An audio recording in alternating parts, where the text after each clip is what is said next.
All right, so today I'm going to do a demo of an additive subtractive drawing. We've been focusing on mark making this, well, just today. But we've been making sort of expressive marks, building our vocabulary, looking at those marks and using them as the impetus or the springboard for a finished drawing. You may remember the yellow handout I gave you, and that yellow handout gives you a whole list of ideas of how to start a drawing. And one of them, in fact, is to do a drawing of all straight lines. Now, there are a lot of ways you can make a drawing out of straight lines, and I've got a number of examples up there, not just the architectural sort of linear perspective pieces, but there's some other ones that really focus on straight line. But for this demo, I'm going to be doing one that definitely feels architectural or grid-like.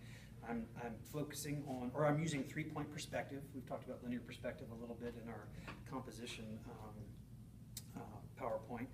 And there are all kinds of ways you might do this. Now, one thing that's new, I've actually mounted my paper with tape. I can show you that tomorrow. It's pretty simple, but there are some things you want to think about when you do it. One of the things that's key in doing this drawing is that I want it to stay anchored. So I'm not going to be spinning around my board a lot. When I did I just did a drawing a minute ago. I don't know if you guys have seen it, but it's all curved lines. And in that case, I'm spinning the board around and doing all different kinds of things. In this case, I want it to stay exactly where it is so that my points always line up. So there are ways to do that. One, I've mounted my paper to the board. I've also put these taped lines around the board, and that will remind me that always to keep that board right in that spot, because I've put nails in this table that I'm going to be using as axis points for my linear perspective. So all my vertical lines will radiate out from that nail.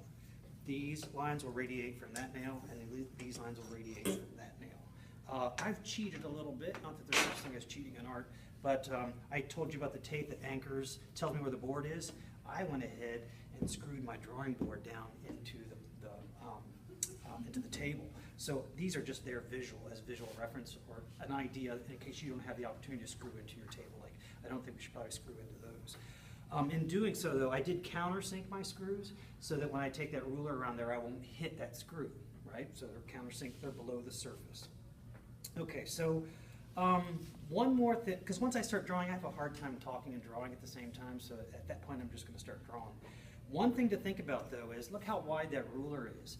If I start drawing off of this axis point to the right of the nail, I don't want to start all of a sudden drawing off to the left of the nail. Those lines aren't going to line up the same way. So when I start my drawing, I'm going to want to start and be consistent. I'm telling myself right now, I'm always going to stay below that nail, but what am I going to do here? In doing my nails, I purposely did something. I made my center point lower than my two outside points. That's just preference. It's going to give you a very different effect. If I put that nail up here, we'd have lines radiating out. That might be really cool. So that where you position your nails really does influence what happens with the drawing. I purposely wanted this lower so these lines would appear to go further away. I purposely put this nail off center. We just did that lecture on composition, thinking about asymmetry. And I purposely put my left nail closer to the board and purposely put my right nail further to the board. And so what that's going to do is these lines are going to radiate out further, these are going to radiate down shorter, and there's going to be a focus towards the left side of the drawing because of those placements. Okay? So I'm going to always stay below that nail, and I've got to decide. I think I'm going to stay on this. Remind me all through the video. I'm going to stay on the left of that nail. So let's go ahead and start drawing. Again, all I'm using is the ruler, the charcoal, and my erasers. With this drawing, I just want to start with a pretty strong, relatively vertical line going to my center point. And I'm going to go in there and we're going to burnish that. And you really got to get a few lines in there before you can start thinking about what else is going to happen. Let's get one in here.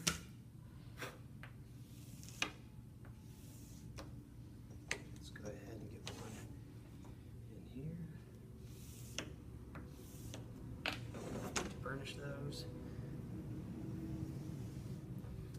I'm not going to worry about all this scrap that's out around the drawing, because I'm going to end up sort of fusing some of that down. One thing I might want to do is think about where might I want my ground to stay white, and I'll be careful around that area.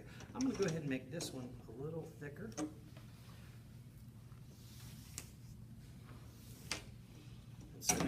see, I've got sort of a thicker beam right there, and they're just naturally tapering as they come down to my vanishing point. Let's get some stuff happening over here.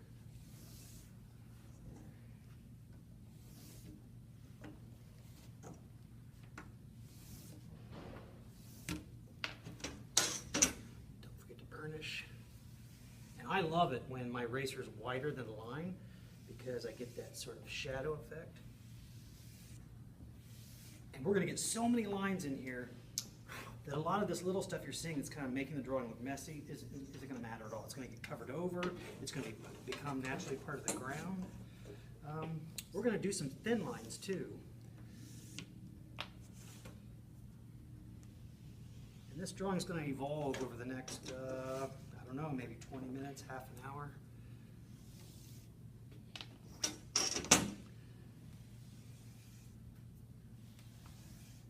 Okay, so all I've done so far is really think about that vertical line.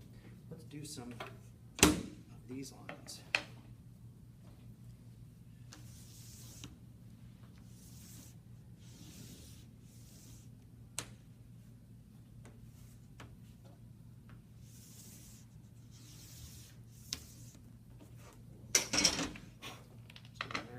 Those. One of the things I love about doing this is when one line travels across another line and then you smear that line, see what happens? It feels this sort of like in water, like there's this kind of rippling effect. And then it gets back to, you know, this sort of philosophy of let the charcoal do what it does and let it become part of the drawing. We'll work with this nail now.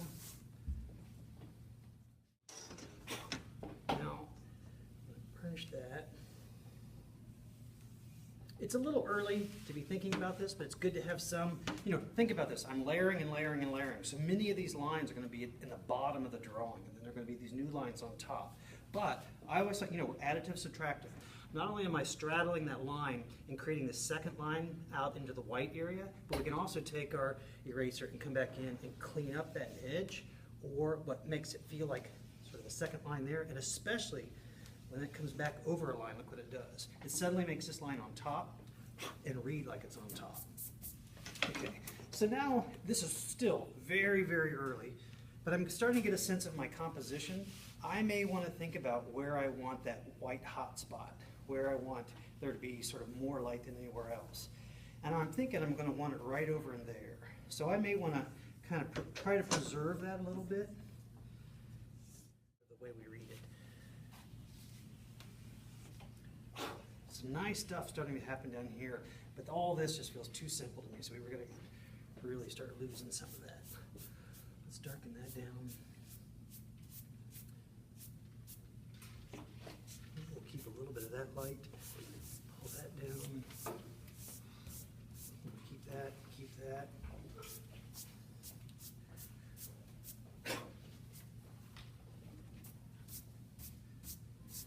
And so I would still tend to think of this as kind of mid-ground. We're going to pull some things up at the very end with some eraser marks and probably a couple of really big beams. Where are we? Let's come up here.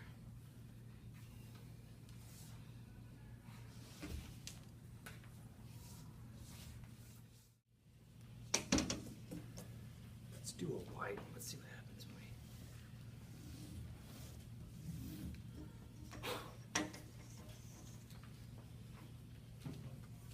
Here's, you know, this is where it's all just kind of intuitive. You're just deciding, well, where does it feel either too much the same or all of it too far back? You know, what needs to be pulled back out or.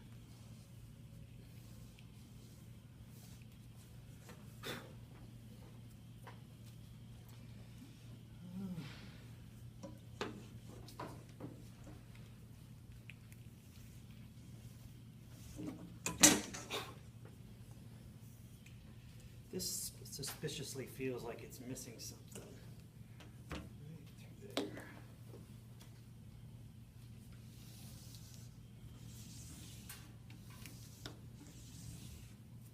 And let's pull it down so it's a little thicker up there.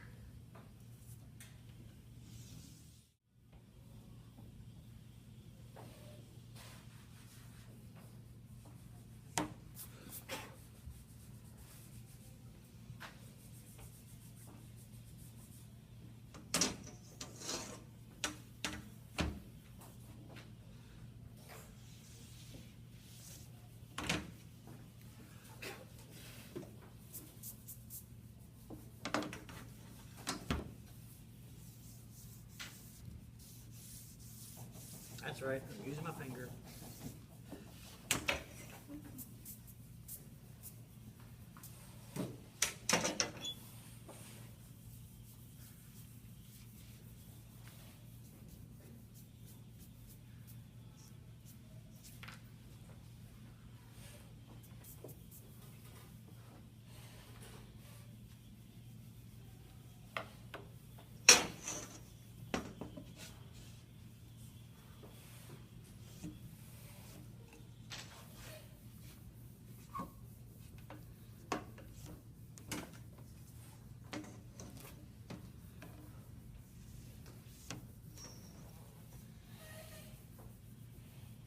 Are we done? Stop.